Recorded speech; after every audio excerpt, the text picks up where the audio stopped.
The 17 News at Sunrise podcast is brought to you by Clinica Sierra Vista. Welcome back to the 17 News at Sunrise podcast, where we share your news on your schedule. Working in the spirit of the Golden Empire, this is 17 News at Sunrise.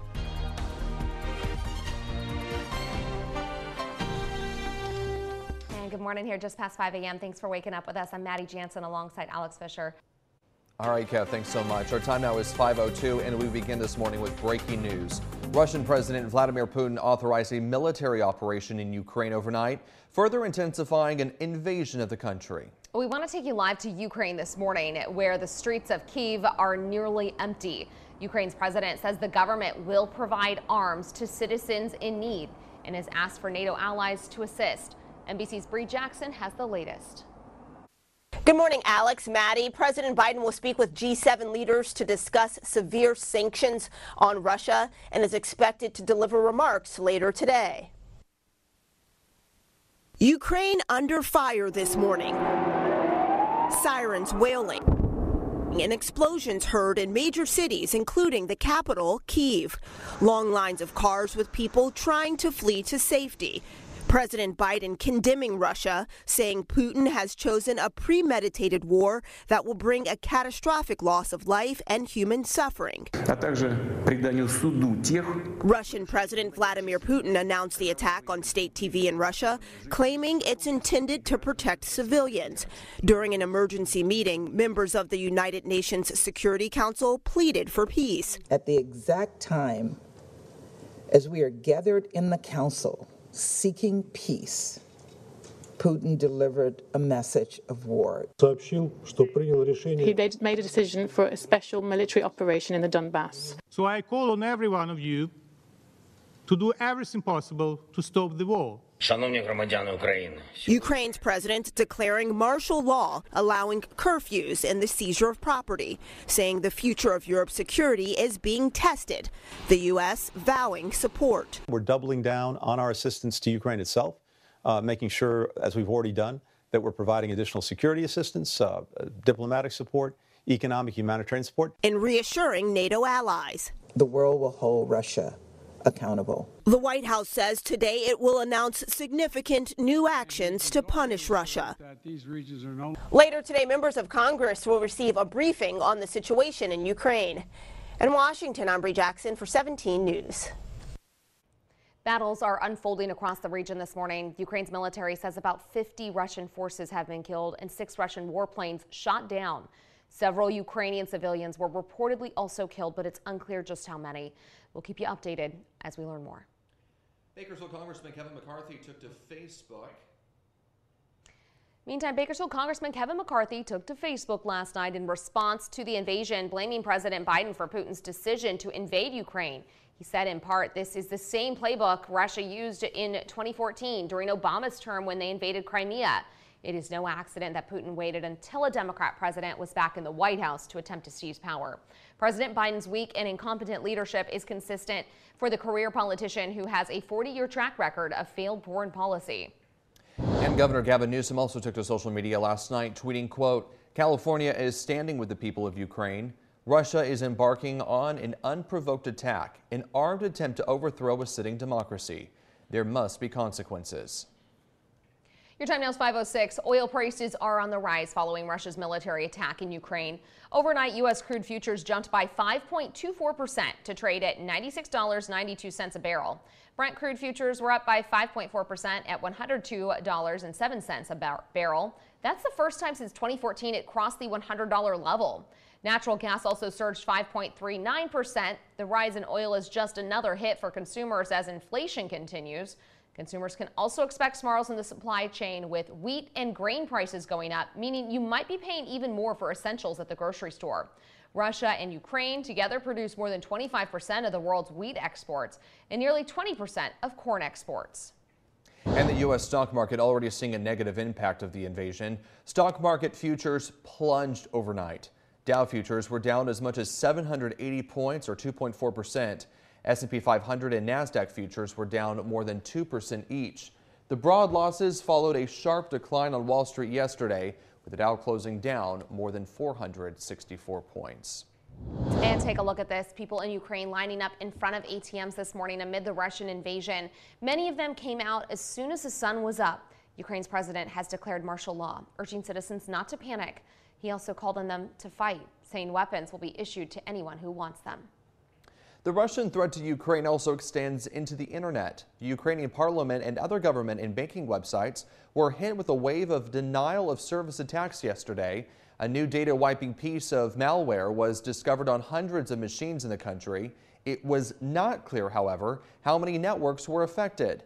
Cyber attacks have been a key tool of Russian aggression in Ukraine since before 2014, when the Kremlin annexed Crimea and hackers tried to prevent elections. They were also used against Estonia in 2007 and Georgia in 2008. NBC News' team of journalists were on the ground in Kyiv last night when the explosions began. Coming up on the Today Show, NBC chief foreign correspondent Richard Engel reports from Mariupol, Ukraine, with the latest on the attack.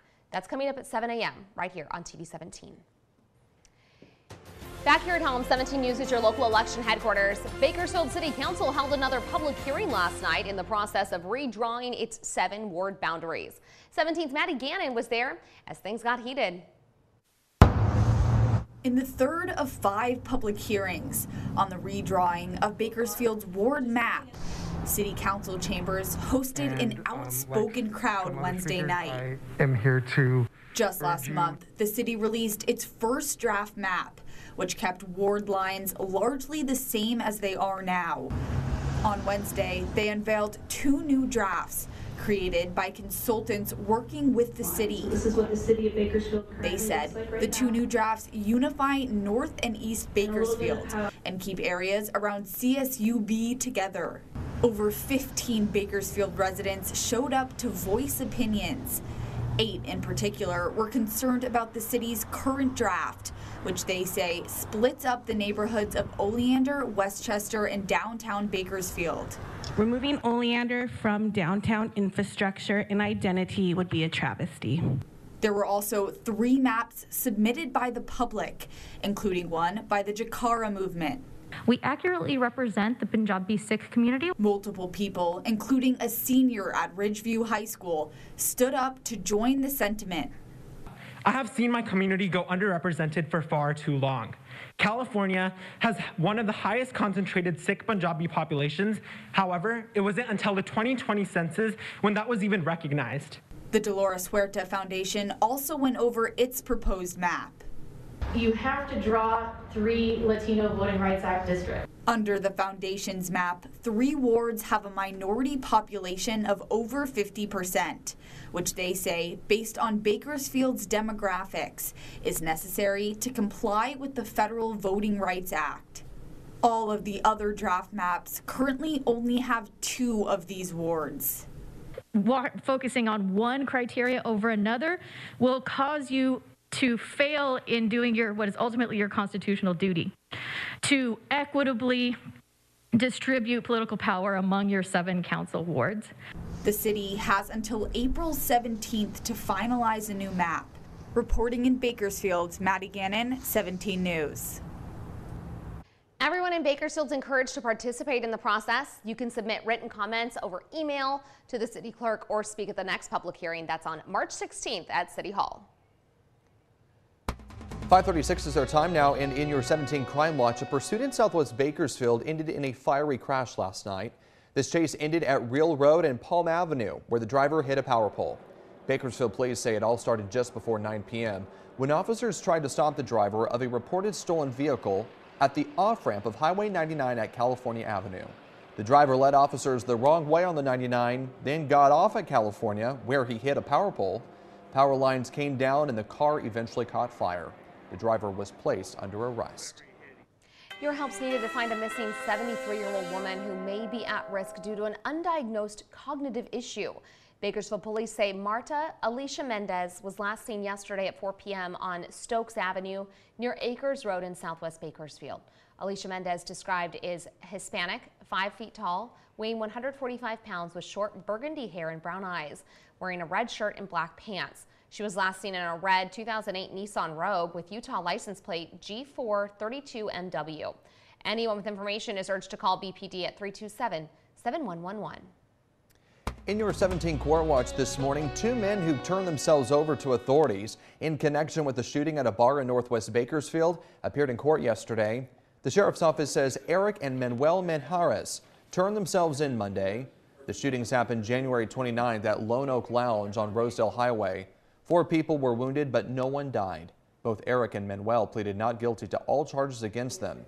The men's relation to Jesus Manjarres, the man who pleaded not guilty to attempted murder and other related charges last week, is still unclear.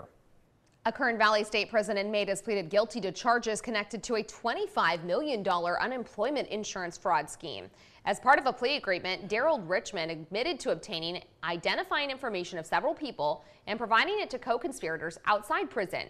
The co-conspirators then filed applications for unemployment insurance, falsely claiming they recently became unemployed because of the pandemic. Richmond faces up to 20 years in prison. Volunteers are fanning out across Kern County this morning to count the number of people experiencing homelessness in our community.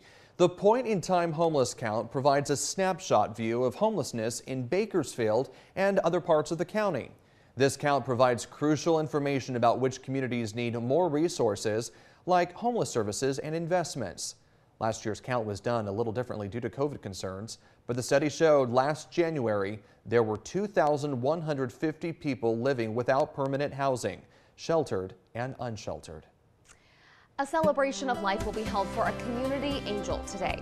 59-year-old Beverly Camp lost her 20-month battle with breast cancer and died early Saturday morning here in Bakersfield. Camp brought financial stability to Catholic Charities, raising over $1 million to support families across the county. She and her husband Jim brought the county's only burn unit to Bakersfield Memorial Hospital. They also opened a state-of-the-art robotics center at Mercy Southwest and together led the charge to open the new Mercy Southwest Tower project in Southwest Bakersfield. The celebration of her life is happening at 10:30 this morning at Seven Oaks Country Club. In lieu of flowers, the Camp family requests donations be made in Bev's name to the Mercy Southwest Tower project. And a memorial service will be held for former City Councilwoman Pat Smith later today.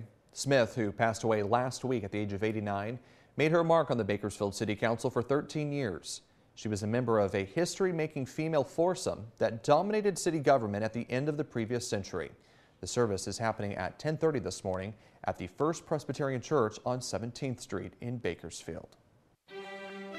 Working in the spirit of the Golden Empire, this is 17 News at Sunrise.